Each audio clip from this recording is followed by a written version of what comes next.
Well, hi everybody, and welcome to Reed's Read Spider-Man Crawl Space Edition. Check us out at SpidermanCrawlspace.com. Well, everybody, it's Wednesday. You know what that means? It's time to review the next part of Death Spiral in Amazing Spider-Man 25, aka 989 Legacy Numbers, by Joe Kelly and art by Ed McGuinness. As we start getting actually a little bit more of what Torment's plan is. So, how was this issue? Well, first of all, I'm going to go right into the pros. One thing I've said for years is Ed McGuinness just knows how to do battle scenes. Believe it or not, the fight with Torment and Carnage and Venom and Spider-Man is actually well done. There's some really great facial expressions. You actually feel like it feels like a cartoon come to life. One thing I've really liked about Ed's work over the years, he really can get some exaggerations there, but it's actually fun. It actually makes the battle really good. The artwork's really good. We actually see Torment being a threat as he is. And speaking of which, the fact that he actually has a plan. Now, we always throw the whole comic thing is, the bag, trying to avoid the characters being killed. But the fact that we actually find out Torment has to do something, as he says, it's a spiral that they have to do this. And I do like the fact that the characters are actually finding out exactly how his plan works, especially with Carnage. And I'll talk a little bit more about Eddie Brock too, but how he has to keep getting into the specific things before he leads to the closing of the spirals and why he's been taking out certain people. And another thing that is actually carried very well, I know this is a lot of Charles Soule's subplots from Joe Kelly is the main writer. I do like that how the plans work for the characters. Even explaining with Shocker that Torment originally just wanted to take his gauntlets and run off, and then found out, whoa, you're related to Mary Jane. Actually, this kind of works in my plans. As he says, it's a happy little accident. Doing a Bob Ross joke, but it really works. It really makes this character very intriguing as we try to figure out exactly who he is and why he's doing this. But it actually is, and also he shows the Shocker, as he said, as Spider-Man says himself, he's like, Herman was always a smart guy when he was an idiot. And that's very true. Writers have treated Herman as many things, that he was kind of a joke, that he kind of did things for specific, but he was a very smart guy when it came to tech. He just didn't use sometimes his weapons effectively, sadly, depending on the writer. When Howard Mackey wrote him back in the 90s, he made the Shocker a powerhouse. During deadly foes, we got a lot of cool things with Herman Schultz and the Shocker, but otherwise, if you either made him as a joke or not use his powers correctly, I do like that then. I also like the fact that Eddie actually explains what happened. So all the things that happened in the main Carnage book, if you haven't been reading it, actually explained. If you've been people like me who have been following the book, everything nicely lines up here. This is what I actually is very tight writing. I wish I saw it more between books like this, especially when it's between different writers. But Eddie actually explained how Carnage was able to hack his memories, find out who Peter and Mary Jane were, the current, were Spider-Man and Venom again. We also get some other pieces of how he knows about, Flash Thompson being anti-Venom and what he's doing for the mission.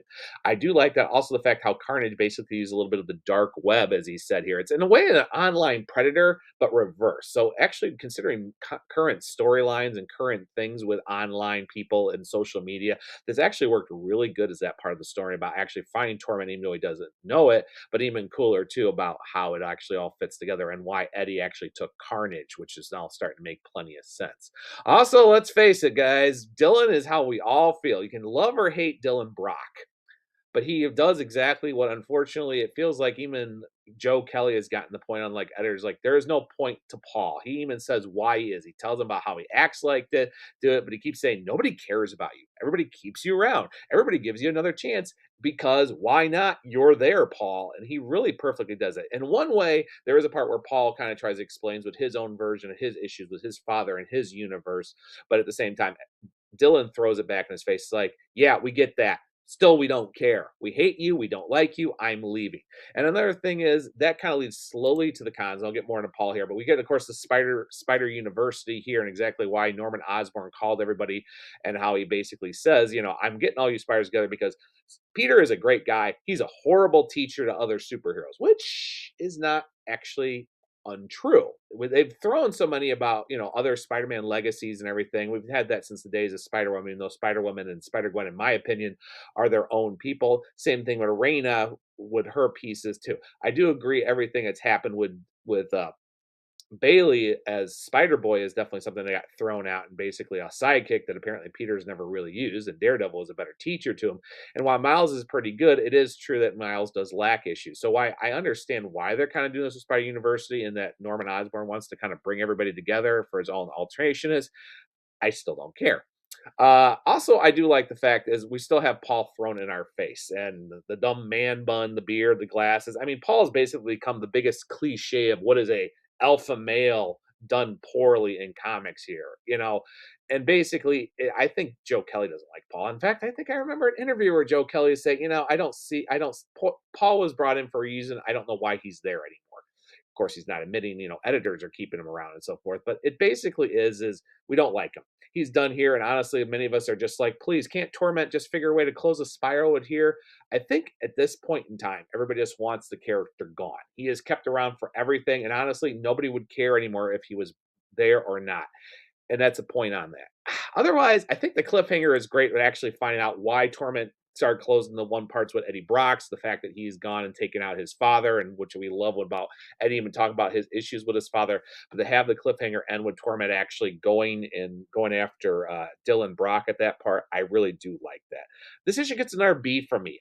It's actually not been bad. I think last issue is a little bit stronger because, like I said, Charles Soule mostly wrote that, but there is a better handoff here too. But at the same time, as we have a couple pages that are basically used just to introduce Spider University, and of course, even more too, we could not have done with it. And the truth is, we're not going to really see much of Spider University in the book itself until way after, as we get closer to Amazing Spider-Man 1000. I still like the issue. I think the artwork was fantastic. This is probably one of Joe Kelly's better jokes and story issues. The reason why I used to like him as a writer, I still do like a lot of his writing, but I do feel like this is a much better here. And we're almost done with Spiral. That Spiral has not been a bad storyline, but hitting the halfway mark here to finally get everything is, I do feel like they did kind of do the expositions a little bit more and exactly who Torment is, what his plan is, and exactly how the spirals work.